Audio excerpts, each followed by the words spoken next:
Verse 16 begins with the word so, or therefore. Same word. And verse 17 begins with the word for, or because. So we do not lose heart, though our outer nature is wasting away, our inner self is being renewed day by day, for this light momentary affliction is preparing for us an eternal weight of glory. What's another word for so? Therefore. What's another word for? Because. Right? You use them every day. You know how they work. I'm hungry, so I'm going to go have lunch. I'm hungry, therefore I'm going to have lunch.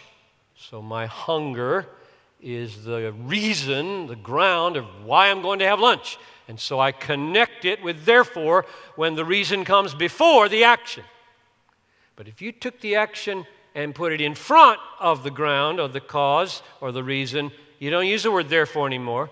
Use the word because. I'm going to have lunch because I'm hungry. So, when the reason for your action comes first, you follow that reason with therefore. I'm hungry, therefore I'm going to go have lunch. When it comes after, you begin it with because. I'm going to eat because I'm hungry. That's what we got here. And you might be sitting there thinking, yeah, that is weird. I did not come to Chicago for a grammar lesson. I didn't come to Chicago to be taught elementary logic. So get on with the meat. This tastes like gristle. I didn't like grammar. You know what my response to that is? It's this. Why do you think they invited me to come here? I am not cool. I don't talk cool. I don't dress cool. And moreover, I don't care at all about being cool.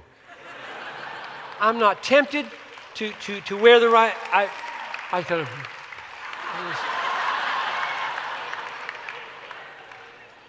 So I'm kind of looking around thinking, what am I doing here? And I think I know. I don't even know if the people who asked me to come know why they asked me to come. But I think I know why they asked me to come. Here's why I think they asked me to come. I think they asked me to come because for about 40 years, I've been poking around in the becauses and the therefores of the Bible and telling everybody I can the glories that I see. Underneath the therefores and underneath the becauses. That's all I do. That's my life. So if you get uppity with me about your grammar lesson, I say, you don't want it, you don't have to take it. It's just my life. It's the way I see the world. It's the way I see God. It's a window. I'm in a dark room, and the becauses and the therefores of the Bible are the light of my life. They are the secret of renewal every day. That's what I want to show you.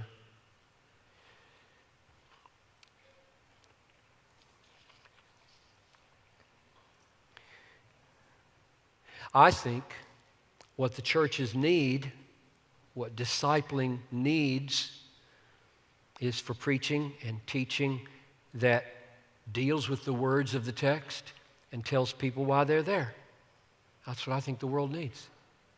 In fact, the legacy movement is not mainly about entertainment. It's not even mainly about rescuing the perishing. It's about rescuing them all the way into discipleship, all the way into full-blown, mature, strong, independent churchmen and churchwomen who can lead for Jesus. You know how I define those people? You haven't gotten people there yet until they can detect the becauses and the therefores of the paragraphs of the Bible and dig under them and find the treasures for their life so they don't have to be dependent on you to show it to them. You haven't finished the job of discipling until a person can open his Bible, spot that word "so" at the beginning of verse 16 and know, okay, it must be in verses 7 through 15 where this secret is found.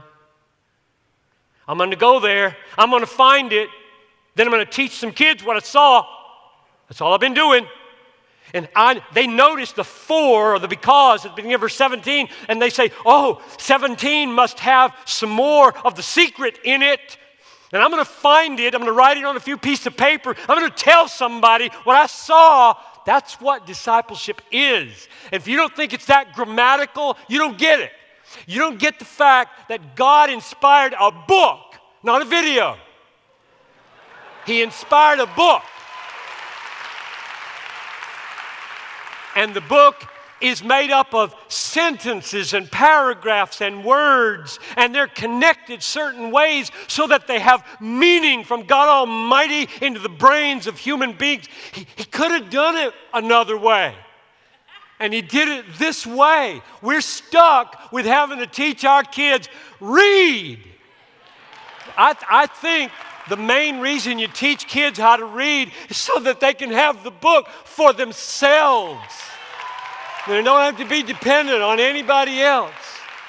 So I don't know what you try to do when you sit down with a disciple, but if I were sitting with a guy for a year and wanted him to be independent of me and strong and durable and unshakable, like a tree planted by streams of water that can't get knocked over when the winds come, I'd point to becauses and therefores. That's what I would do. And I'd make him see them. And I'd make him explain, why is it there? Show me. Show me what's behind that therefore. Show me what's behind that because. And if you can't show me, we're not done. Because you got to get that for yourself because you can get blown over without it. You will lose heart. If you don't know why "so" is at the beginning of verse 16 and "for" is at the beginning of verse 17, you don't have the secret yet for how not to lose heart. They're not there for nothing. They're inspired. Words are inspired by God Almighty. And they carry a ton of meaning.